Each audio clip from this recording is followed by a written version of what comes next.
রাজধানীর লালবাগে অনুষ্ঠিত হয়েছে মরহুম দেলোয়ার হোসেন স্মৃতি ফুটবল নাইট টুর্নামেন্টের পুরস্কার বিতরণী অনুষ্ঠান। শুক্রবার রাতে লালবাগে দেলোয়ার হোসেন খেলার মাঠে টুর্নামেন্টের ফাইনাল খেলার পুরস্কার বিতরণ করা হয়।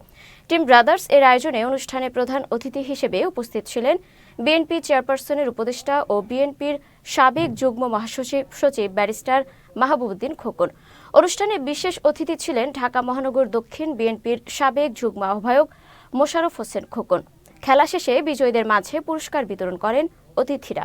এটা কিন্তু সারা বাংলাদেশে এইভাবে খেলাধুলাতে আমরা মনোনিবেশ করি। আমার মনে হয় যুব সমাজকে আওয়ামী লীগের 15 বছরের যে অভ্যস্ত করে গেছে মাদকের, সেক্ষেত্রে কিছুটা হইলে আমরা পরিবর্তন করে নিয়ে আসতে পারবো। হ্যাঁ, পাশাপাশি কাউন্সিলিং করতে হবে।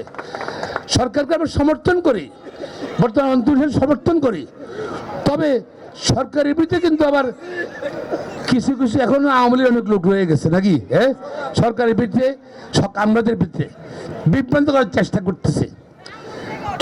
করতেছে। আমরা চাই, জনগণ চায় 15 বছর 16 বছর সব ভোটাধিকার নাই, অনতি বিলম্বে মানুষের ভোটাধিকার নিশ্চিত করতে হবে এবং এই সরকার দ্রুত সংস্কার শেষ করে নির্বাচনের তারিখ ঘোষণা করতে হবে। আমাদের এই এলাকায় মাঠ নাই, খেলার জায়গা নাই, অনেক জায়গার থেকে আইসা আমার এই মাঠে খেলে। তো আমি যারা খেলাধুলা করছে তাদেরকে আজকে আমার ভাই বলেছে, কাউসার হামিদ ভাই বলেছেন এখানে একটা একাডেমি করার জন্য।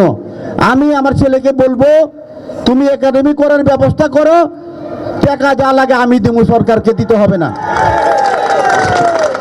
আমি আমার এলাকায় যত কাজ করে এসেছি, আগে আমার 3 বার প্রধানমন্ত্রী ছিল আমার নেত্রী, 3 বারের প্রধানমন্ত্রী দেশ নেত্রী বেগম খালেদা জিয়া, আপনারা জানেন। ওই সামনে 7 বিঘা উপরে আমার model high school, Lalbagh model high school and college, এখানে পানি ছিল।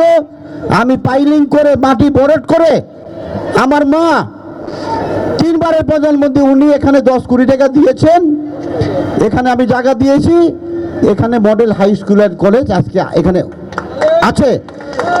সেটা যখন উদ্বোধন হয়, আমার নেত্রী বেগম খালেদা জিয়াকে আমার ছেলে রবিন হোসেন তাকে ফুল দিয়ে বরণ করে নিয়ে ফিতা কেটে এটাকে উদ্বোধন হয়।